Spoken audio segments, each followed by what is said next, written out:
The different types of milling cutters used on milling machine, that is standard milling cutter. Standard milling cutters, in which first one will be plain milling cutters. Plain milling cutters. Second one, side milling cutter. Third one will be end milling cutter. Fourth will be metal slitting. Metal slitting saw. Fifth one, angle milling cutters. Angle milling cutters. Sixth one, form milling cutter. Form milling cutter. 7, slot milling cutters. 8, fly milling cutters. And 9, tap and reamer cutter. Tap and reamer cutter.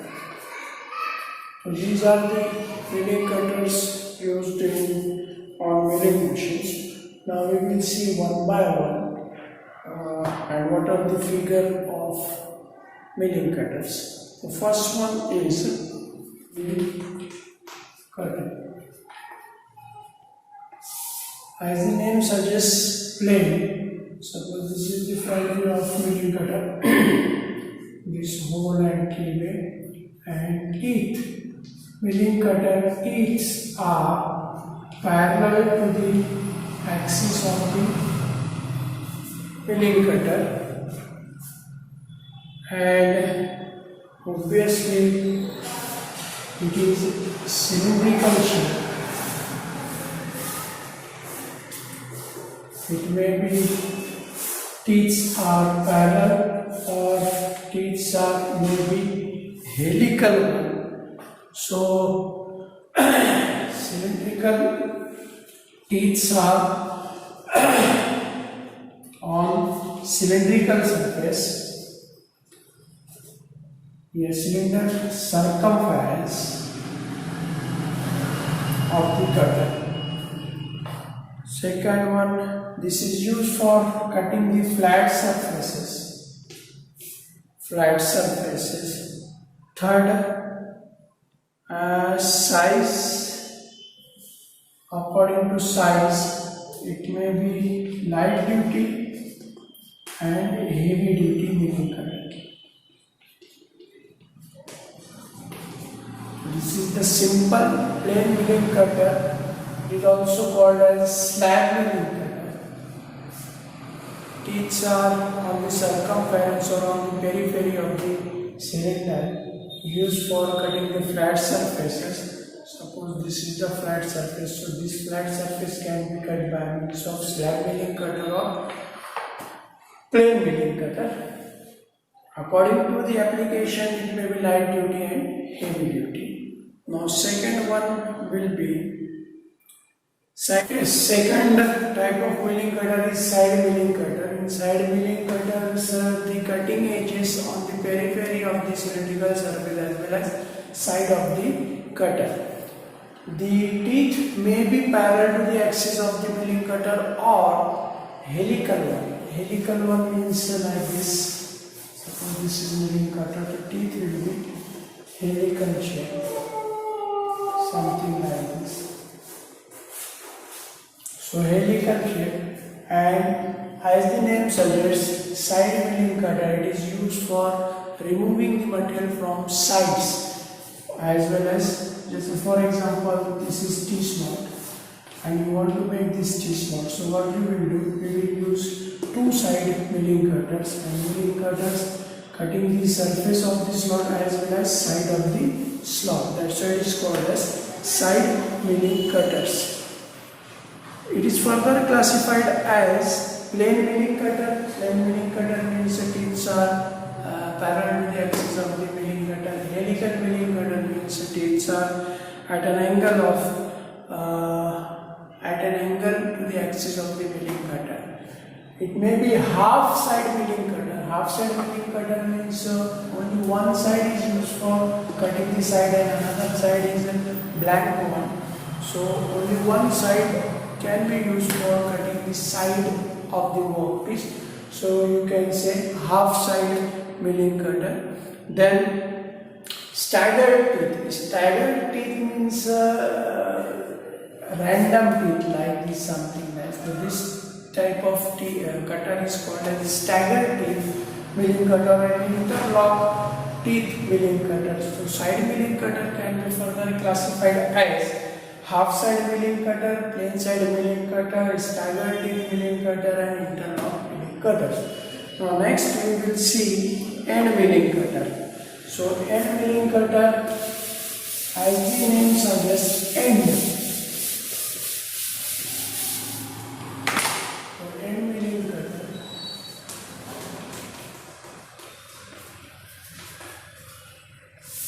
End milling cutter is something like this.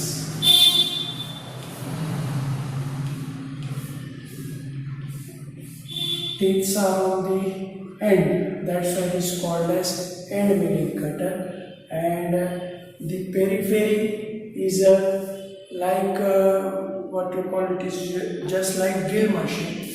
So end milling cutter, you can draw the figure like this.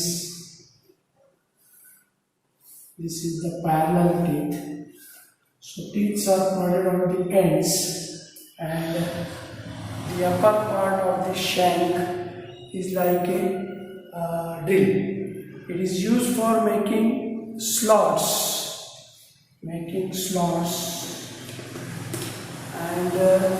pockets, small holes, small holes. And milling cutters are used for making slots, pockets, small holes. Teeth are having at the end as well as around the periphery, and shank may be parallel or may be taper, and teeth may be parallel or helical. Okay, so straight shank milling cutter and taper shank milling cutter, end milling cutter, it can be categorized as the taper shank will be like this and plain shank will be like this. So this teeth may be parallel, may be helical. So end milling cutter. Next we will see slitting saw cutter. This cutter looks like circular saw. You might have seen in carpentry circular saw. The thickness of the cutter is maximum up to 5 mm, and this may be plain milling cutter or may be side milling cutter. It looks like plain milling cutter or side milling cutter, and this is used for parting off. Parting off means divide this workpiece into two parts, that is parting off, or for making deep slots like this. Deep slots or narrow slots, and the teeth in slitting saw may be plain or may be staggered. Okay, so main use of metal slitting saw is parting of the workpiece. Angle milling cutter. Angle milling cutter may be single angle milling cutter and double angle milling cutter. Single angle having conical surface, and the teeth on the conical surface may be parallel, may be staggered, may be helical, depends. And double angle having two conical surface. Angle provided is generally 45 to 60 degree of one conical, and these cutters are used for cutting the, of course, angle. You might have seen the V block. If you want to cut this V block, you can use double angle milling cutter of 90 degree, means 45 here, so you will get a V slot like this. Okay, so for cutting the angles on the work surface, angle milling cutters are used. Now next will be milling cutters. Form milling cutters are used for generating the profiles on the work. So according to the profile required, the replica of that profile is in the form of cutters. Example, convex shape. If you want to cut the work surface semicircle from outside like this, so you will use convex, and if you want to cut the work surface semicircular from inside, so you use concave. Of course, these cutters are available in different sizes, small circle, bigger circle, according to the size. Okay. And here gear cutting. Gear, we know that the profile of the gear teeth. Involute gear teeth are like this. Okay, so this gap in the form of milling cutter, and this cutter is used for cutting the involute of gear teeth. Okay, so this portion is having shape like this. So this shape cuts the gland of the gear here, so you will get involute teeth like this. Okay, so form cutter means the profile you want. According to that, the replica of that profile in the form of cutters is used, known as form milling cutters. There are different types of form milling cutter: convex milling cutter, concave milling cutter, and gear cutters. Okay. Now we will see last is T-slot milling cutter. As the name suggests, these cutters are used for making T-slots on machine tables. You might have seen the machine tables having T-slots like this. So these T-slot are made by using Tslot milling cutter. These Tslot are made in two steps actually. First step, the end milling cutter is used for making the slots throughout the work table, and second step, use Tslot milling cutter, and the shank will be in the slot of the machine table, and cutter will move forward. So finally you will get the T-slots. The T-slots are made in two steps. First, end milling cutters are used for making the slot, and T-slot milling cutter is used for making the T-slots, in which this shank will be accommodated in the slot made by the end milling cutter. So these are the different types of milling cutters. Next we will see the different milling operations to be carried out by milling machines.